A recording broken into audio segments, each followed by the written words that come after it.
आइए दोस्तों, हम आज आपको एक नई कहानी की ओर ले चलते हैं। एक सास और बहू की कहानी। सास बहू की कहानी सुनकर आपकी आंखें सजल हो उठेंगी। कुछ रिश्ते बहुत मीठे होते हैं, बस बातें कड़वी होती हैं। बहू कहाँ मर गई? अंदर से आवाज़, जिंदा हूँ माँ जी। तो फिर मेरी चाय क्यों अभी तक नहीं लाई? कब से पूजा करके बैठी हूँ। ला रही हूँ माँ जी। बहू चाय के साथ भजिया भी ले आई। सास ने कहा, तेल का खिलाकर क्या मारोगी? बहू ने कहा, ठीक है माँ जी, ले जाती हूँ। सास ने कहा, रहने दे, अब बना दिया है तो खा लेती हूँ। सास ने भजिया उठाई और कहा, कितनी गंदी भजिया बनाई है तुमने। बहू, माँ जी मुझे कपड़े धोने में जाती हूँ। बहू दरवाजे के पास छिपकर खड़ी हो गई। सास भजिया पर टूट पड़ी और पूरी भजिया खत्म कर दी। बहू मुस्कुराई और काम पर चली गई। दोपहर के खाने का वक्त हुआ। सास ने फिर आवाज़ लगाई, कुछ खाने को मिलेगा? बहू ने आवाज़ नहीं दी। सास फिर चिल्लाई, भूखे मारोगी क्या? बहू आई सामने, खिचड़ी रख दी। सास गुस्से से, ये क्या है? मुझे इसे नहीं खाना, इसे ले जाओ। बहू ने कहा, आपको डॉक्टर ने दिन में खिचड़ी खाने को कहा है, खाना तो पड़ेगा ही। सास मुंह बनाते हुए, हाँ तू मेरी माँ बन जा। बहू फिर मुस्कुराई और चली गई। आज इनके घर पूजा थी। बहू सुबह 4 बजे से उठ गई। पहले स्नान किया, फिर फूल लाई, माला बनाई, रसोई साफ की, पकवान और भोज बनाया। सुबह के 10 बज गए। अब सास भी उठ चुकी थी। बहू अब पंडित जी के साथ भगवान के वस्त्र तैयार कर रही थी। आज ऑफिस की छुट्टी थी। उसके पति भी घर पर थे। पूजा शुरू हुई। सास चिल्लाती, बहू ये नहीं है, बहू वो नहीं है। बहू दौड़ी दौड़ी आती और सब करती। अब दोपहर के 3 बज गए थे। आरती की तैयारी चल रही थी। पंडित जी ने सबको आरती के लिए बुलाया और सबके हाथों में थाली दी। जैसे ही बहू ने थाली पकड़ी, थाली हाथों से गिर पड़ी। शायद भोज बनाते हुए बहू के हाथों में तेल लगा था, जिसे वो पूछना भूल गई थी। सारे लोग तरह तरह की बातें करने लगे। कैसी बहू है, कुछ नहीं आता, एक काम भी ठीक से नहीं कर सकती, ना जाने कैसी बहू उठा लाए, एक आरती की थाली भी नहीं संभाल सकी। उसके पति भी गुस्सा हो गए, पर सास चुप रही, कुछ नहीं कहा, बस यही बोल के छोड़ा, सीख रही है, सब सीख जाएगी धीरे धीरे। अब सबको खाना परोसा जाने लगा। बहू दौड़ दौड़ के खाना देती, फिर पानी लाती। करीब 70-80 लोग हो गए थे। इधर 2 नौकर और अकेली बहू, फिर भी सारा काम बहुत ही अच्छी तरीके से करती। अब उसकी सास और कुछ आस पड़ोस के लोग खाने पर बैठे। बहू ने खाना परोसना शुरू किया। सबको खाना दे दिया गया। जैसे ही पहला निवाला सास ने कहा, तुमने नमक ठीक से नहीं डाला क्या? एक काम ठीक से नहीं करती, पता नहीं मेरे बाद कैसे ये घर संभालोगी। आस पड़ोस वालों को तो जानते ही हो ना साहब, बस बहाना ढूंढते हैं नुक्स निकालने का। फिर वो सब शुरू हो गए, ऐसा खाना है, ऐसी बहू है, वगैरह वगैरह। दिन का खाना हो चुका था। अब बहू बर्तन साफ करने नौकरों के साथ लग गई। रात में जगराता का कार्यक्रम रखा गया। बहू भी 1-2 गीत गाने के लिए स्टेज पर चढ़ी। सास जोर से चिल्लाई, मेरी नाक मत काट देना, गाना नहीं आता तो मत गा, वापस जा। बहू मुस्कुराई और गाने लगी। सबने उसके गाने की तारीफ की, पर सास मुंह फुलाते हुए बोली, इससे अच्छा तो मैं गाती थी जवानी में, मुझे तो कुछ भी नहीं आता। बहू मुस्कुराई और चली गई।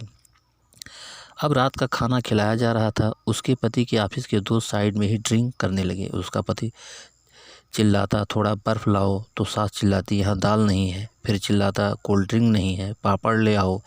इधर उधर आखिर में उसके पति की शराब गिर पड़ी उसके एक दोस्त पर और बोतल टूट गई। पति गुस्से में 2 झापड़ अपनी पत्नी को लगाते हुए कहता है, जाहिल कहीं की, देख कर नहीं कर सकती, तुझे इतना भी काम नहीं आता। सारे लोग देखने लगे। उसकी पत्नी रोती हुए कमरे की तरफ दौड़ी। फिर उसके दोस्त ने कहा, क्या यार, पूरा मूड ख़राब कर दिया, यही नहीं बुलाया होता, हम कहीं और पार्टी कर लेते। कैसी अनपढ़ गंवार बीवी रखी है तूने, उसे तो मेहमानों की इज्जत और काम करना तक नहीं आता, तुमने तो हमारी बेइज्जती कर दी।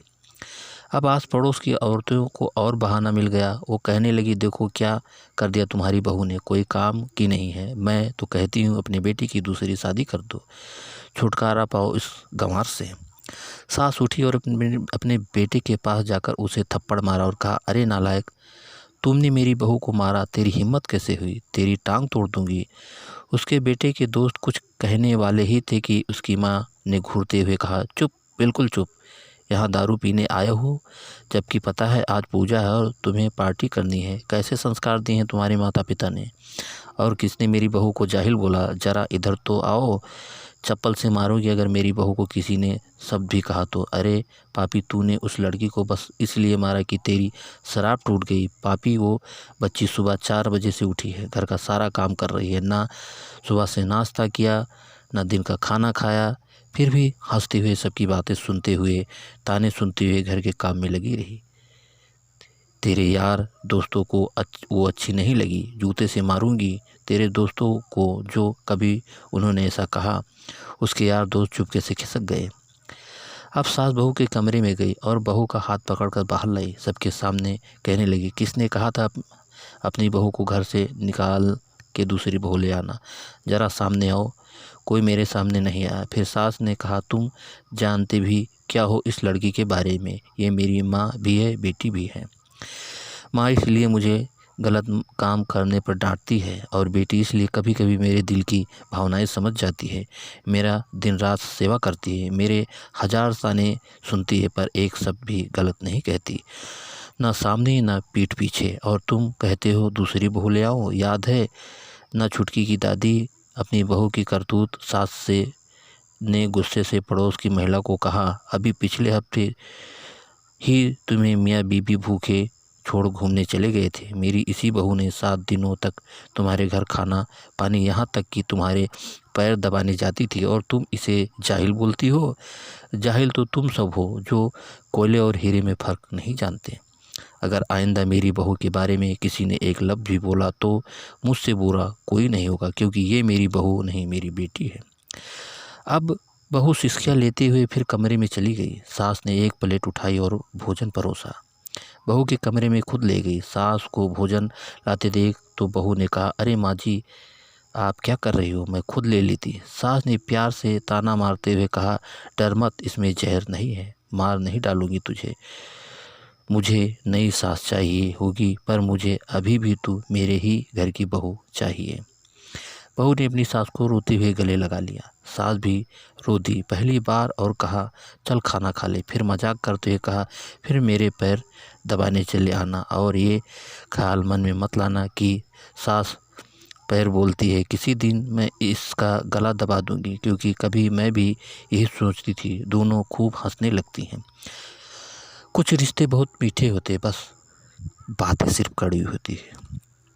तो दोस्तों, कहानी आपको कैसी लगी कमेंट करके हमें ज़रूर बताना, जिससे हम आपके लिए और अच्छी अच्छी कहानियाँ ला सकें। और अभी तक अगर हमारे चैनल से नहीं जुड़े हैं तो हमारे चैनल को सब्सक्राइब कर लीजिए। अगली कहानी में फिर मिलेंगे, तब तक के लिए नमस्कार।